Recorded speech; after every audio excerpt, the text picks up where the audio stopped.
Something I really have to give Zhiyun credit for is when they released the unthinkably compact G60 and X100 lights 2 years ago, they actually kept on releasing only unthinkably compact lights all this while.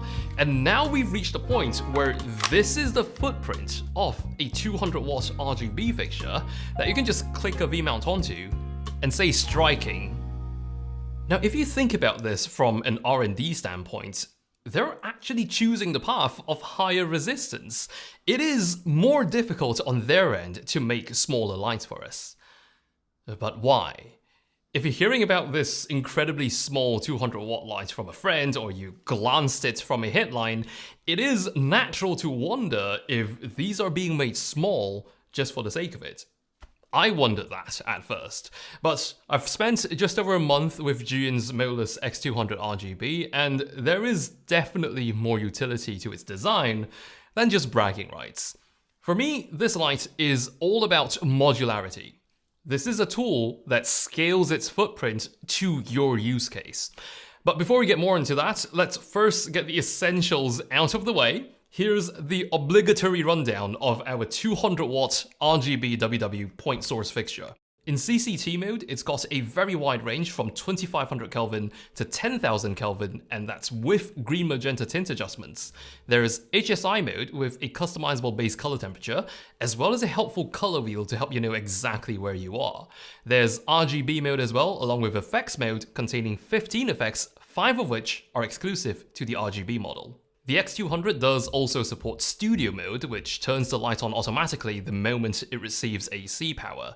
And this round, there's also 4 selectable dimming curves to choose from. A piece of frosted glass protects the COBs while also functioning as a blending element, and this MOLUS comes with a full-sized Bowens mount despite its compact size. Now, if all this sounds like it's coming to you with a tiny bit of deja vu, that's probably because this is not Zhiyun's first 200 watt fixture in the MOLUS lineup. 2 years ago, they did also drop the MOLUS G200, but that's a bit of a different fixture. The G200 was available only as a bicolor fixture, unlike this X200, which is available in both bicolor and full color RGB variants.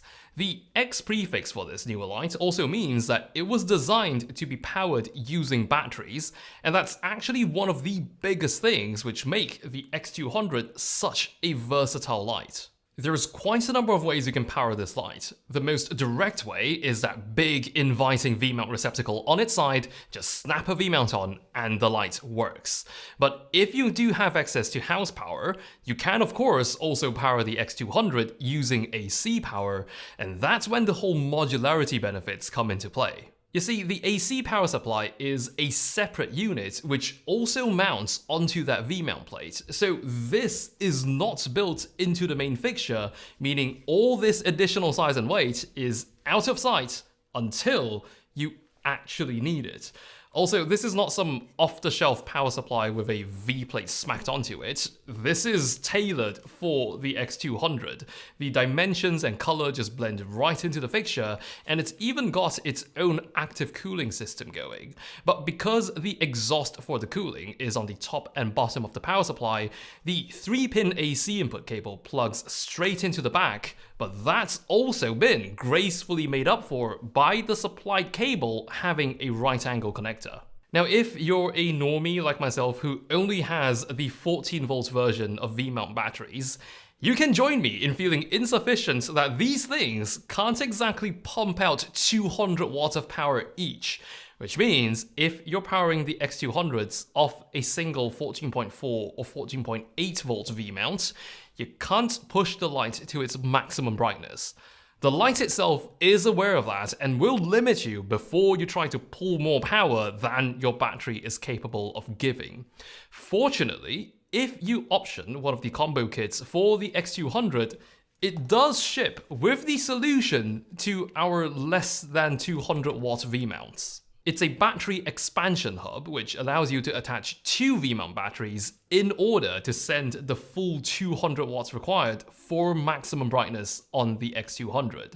I do very much like the idea of this in the sense that the weight of the V-mount batteries, which is quite substantial if you've got 2 on here, can be taken away from the fixture so you don't have to fly as much burden on your mounts and stands.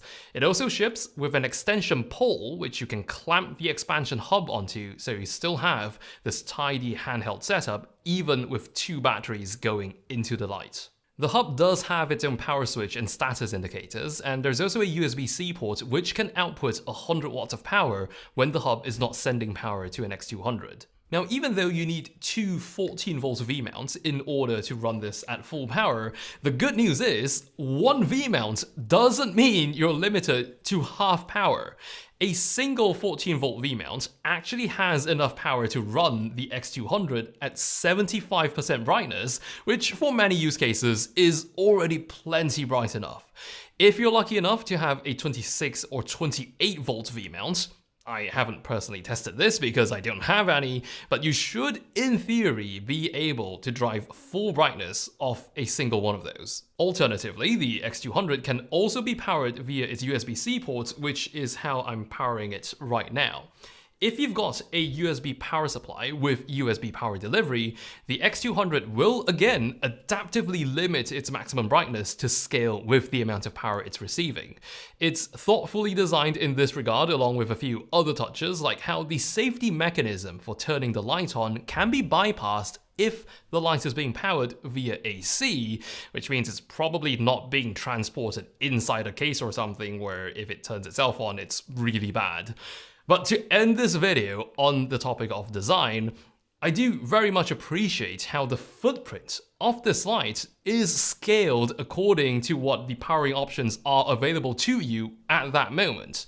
Being so modular means you can always build the light up when you need it, but if everything was already built into the package, you can't break it down when you just need something really small and minimal. But on the MOLUS X200, that's exactly what you can do. Whether it's being able to cram in one more 200 watt light when space is already limited, or being able to pack more lights into the same space. Some days I just feel it's a lot safer and less risk when I'm mounting a light that is less physical weight over my head, and you still get a really bright full color RGB fixture with a full-size Bowens mount. If you're interested in picking up one of these, Zhiyun has provided me a 10% discount code to share it with all of you. It's right here on the screen and down below, along with the purchase links you'll be able to use it at. Till then, I'll see you around.